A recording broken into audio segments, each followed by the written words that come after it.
I am planning for the month of August. I love a monthly plan approach to our homeschool.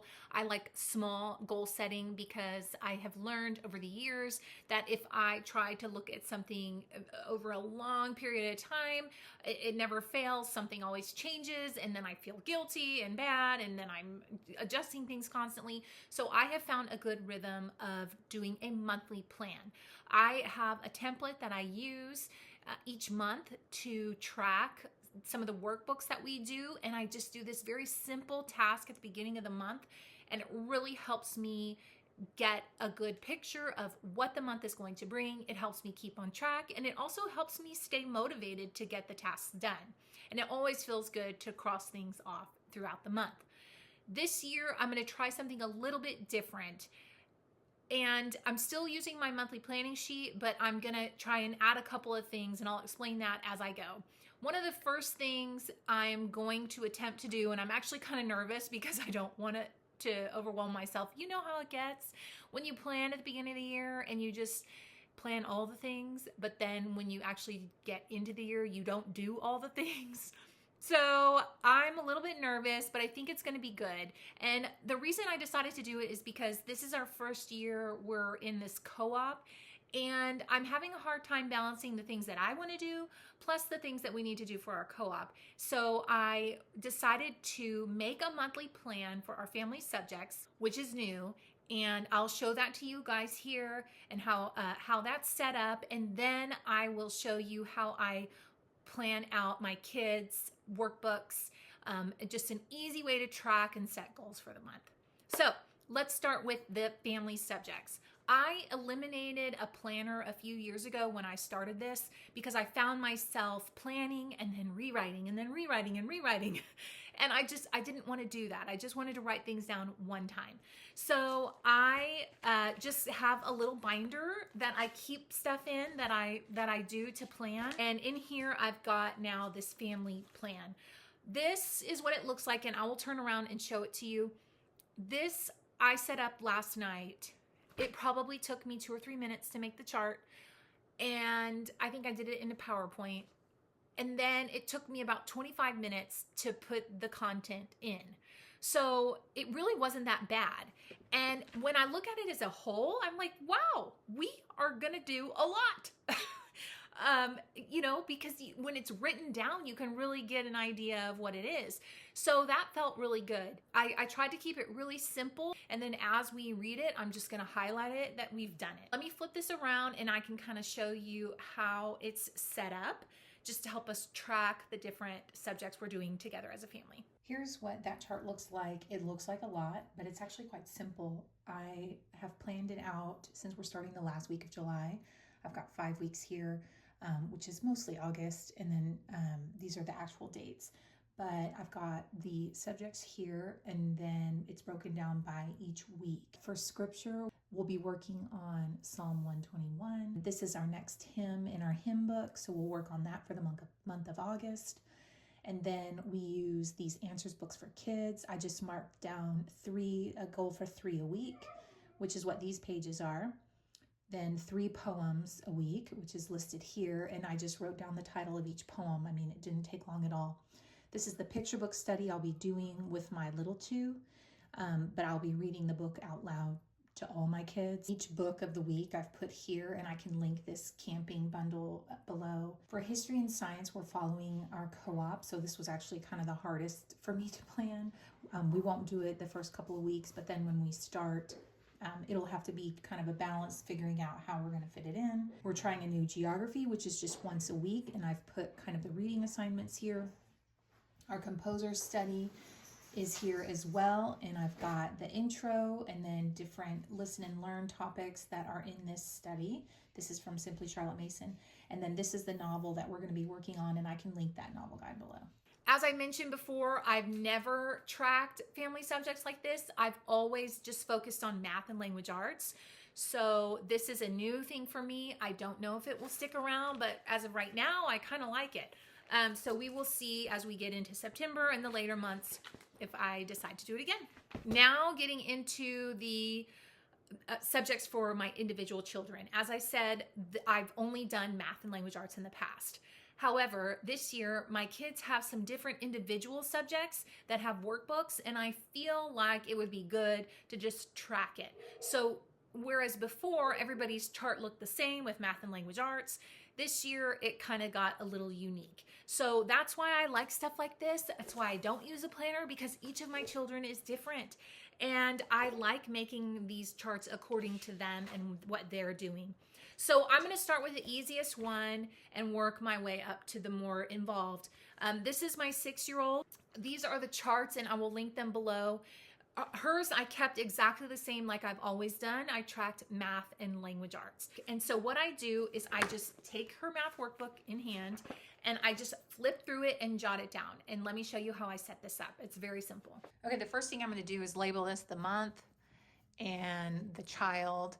This is my 6-year-old, and I'm going to write the dates along the side. So it actually, we're starting in July 29. Then we get into August.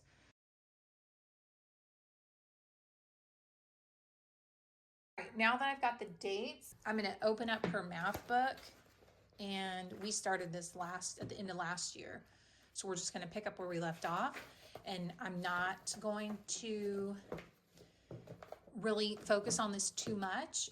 The point of this is just a guide, and so I'm going to just write one lesson a day. That's the goal. We might get more than one done, or we might get less, but the goal is a lesson a day. Before I do that, I'm going to mark down days that I know we won't do lessons. I'm going to mark that real quick. I've marked that here. I don't want to put lessons here when we don't even have time to do the lessons. So these are the days that we aren't going to be doing lessons. And now I'm just going to go to the top and start filling it in. And this I want it to be as simple as possible. So I'm going to first write chapter 6 and lesson 42. And then I'm going to go to the next page, and I'm just going to write lesson 43. Okay, so then we have chapter review. Then I'm going to go chapter 7, lesson 48. Sometimes I'll even write like the chapter names here. Add facts 12. This was money. I'm sure it has a fancier name than that, but okay. Lesson 50.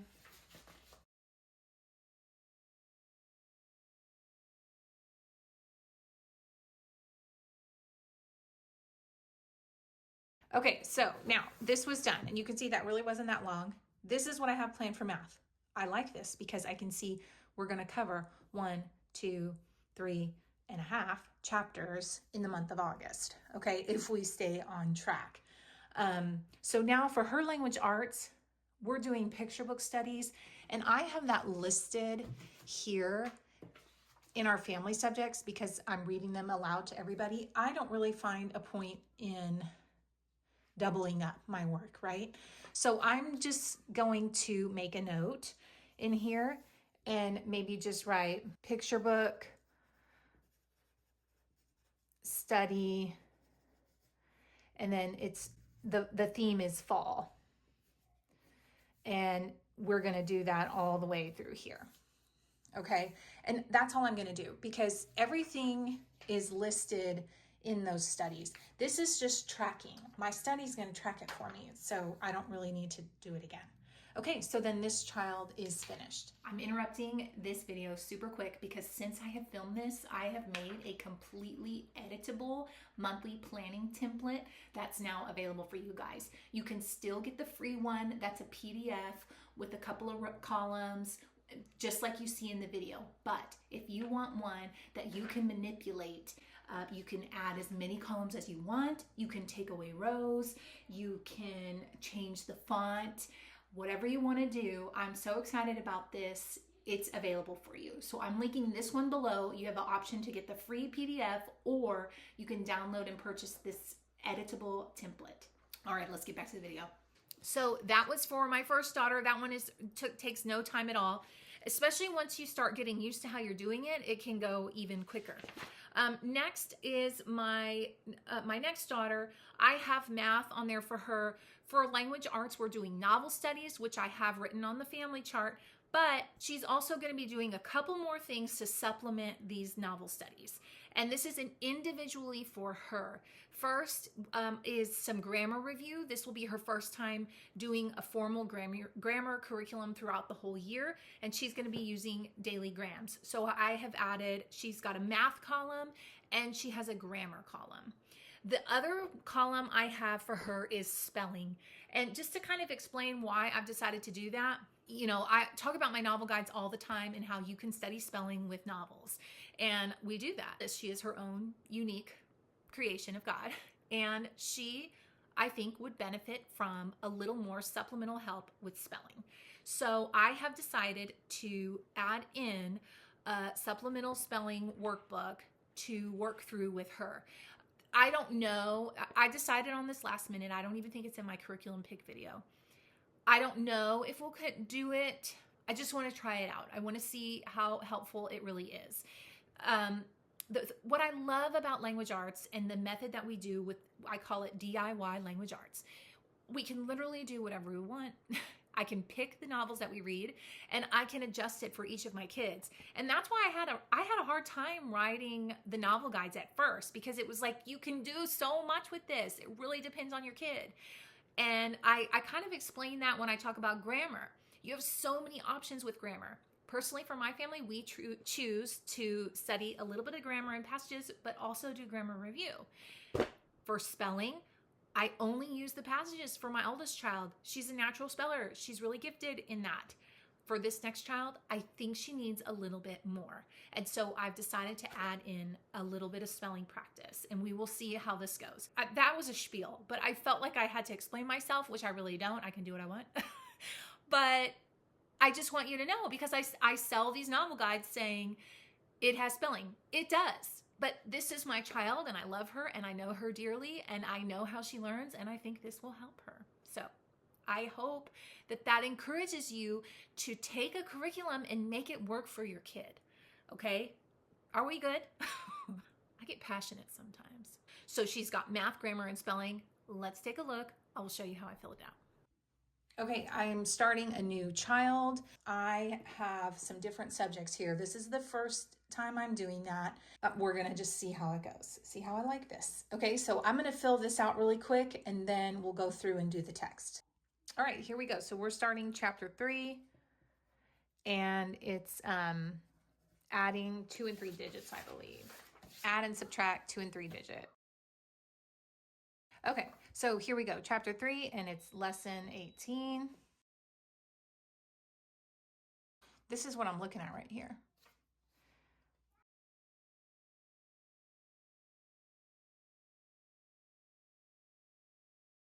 A lot of times on these graphing lessons, I'll double up the lessons, and I know that in my head, but once again, I'm only gonna do a lesson a day because that's the goal, right? If I can get ahead, great. But I'm not gonna sit here and try and plan ahead on purpose. Okay, so then we have review for chapter 4.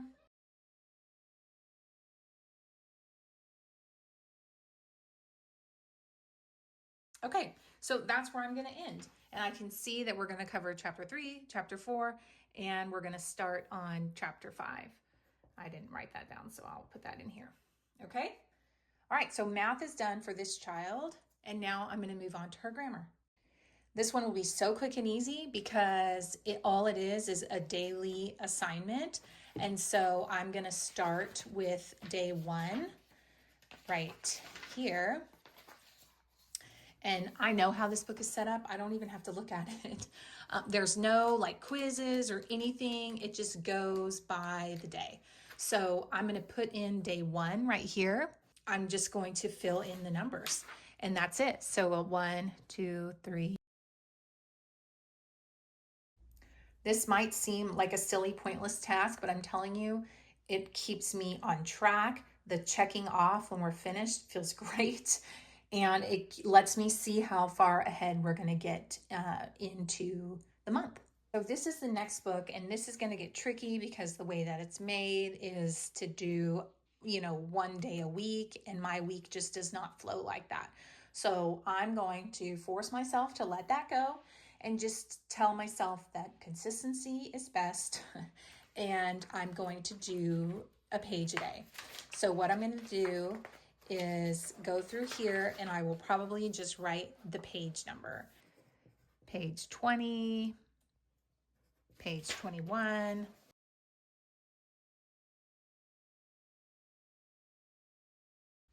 Okay, so the one thing I miss is the actual spelling tests. So I think I will give that on the last day of the week. So I'm going to go through and make a note of where that is.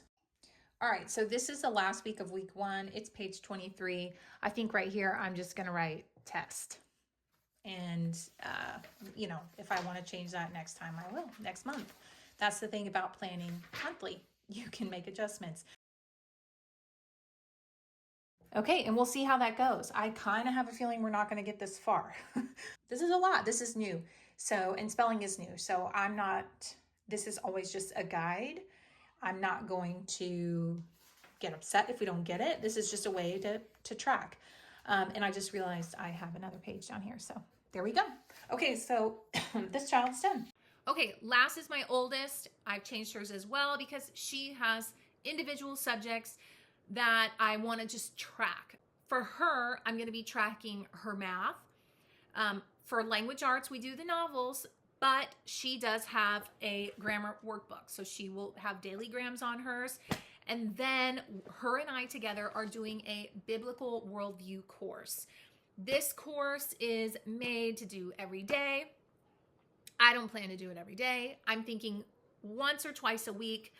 I'm going to plan this month at twice a week, but I will take a day away if I feel like that is a little tough. This curriculum, as long as we enjoy it, I plan to use it over a couple of years. I don't plan to finish it this year. It's very in-depth, but I think it's going to bring on some great conversation. So I will be tracking that on here. And then the last thing is she is taking her own science this year. Now, she has a syllabus that tells her exactly what she has to do. So I really don't think, I struggle to figure out, should I add it on here or not, because it's just a syllabus. However, I went ahead and just wrote what lesson she's going to be doing, but not necessarily all her assignments, because like I said, I don't need to double up my work here. So I just make a note. She's going to be working through lesson 1 at this time, and so on. So that's how I've decided to set hers up. And let me show you how I put that information in. Okay, so we are starting on this division chapter because we started this book at the end of last year. So I'm just going to make a note that it's chapter 3 and it's dividing. Okay, and so then I'm just going to go through and write down this lesson number for each one. Okay, so right here, I ran into a chapter review. I'm actually going to plan for a review and then plan for a test day. I have the assessments for this. Sometimes I just do one or the other, but because these are harder concepts, I'm going to go ahead and plan for both. So we get into chapter 4. Look what I did. I forgot to take out the days. See how that's going to mess me up? Okay, but luckily I'm going to just add them in. Okay, luckily that didn't really interfere with anything. All right, so I have that fixed. Now I can keep going.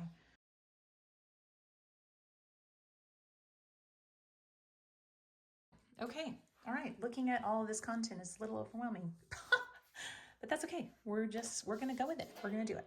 Okay, that's math. Daily grams is next. Okay, remember this is the super easy one because there's no quizzes in between. It's literally just the day. So it starts with day 1 here. And this is what day 1 looks like. And so I'm literally just going to write the day. Okay, this one is new for me. I don't quite know how I want to fit it in yet. I'm going to try it on the first 2 days of the week. Okay, the first thing I'm going to do is just go and put the lesson number on the Monday of the week because that's when we'll do it. So for example, I'm going to do 1.1 on this Monday, 1.2, Next, I also have this activity book, and there should be an activity that corresponds with these lessons. So I think what I'm going to do is just aim for one activity a week. So I don't know if we'll do all these questions, but we'll at least look through them. So this is page 1 to 4.